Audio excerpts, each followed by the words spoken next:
The second aspect that deteriorates our yoga is this idea that Master Swatmarama calls making trips outside. So you have to remember that this text was written for people who were going into deep retreat. So this idea of making trips outside meant leaving the retreat ground or leaving the boundary of the retreat. But we can still learn about how that applies to our life and what our inside and what our outside means. I like to think of this as, what is our purpose? What is our intention? How do we want to live? How do we want to be? That's our inside.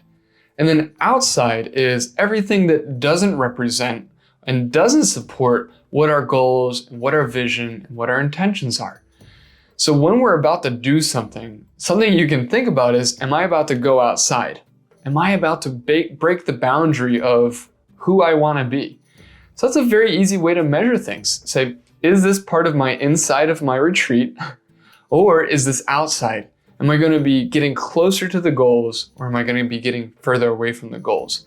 So of course, if we're going outside of our boundaries, if we're going outside of our core values, if we're going outside of who we want to be, then of course that will deteriorate our yoga practice. All right, thanks so much for joining. I'll see you on the next one.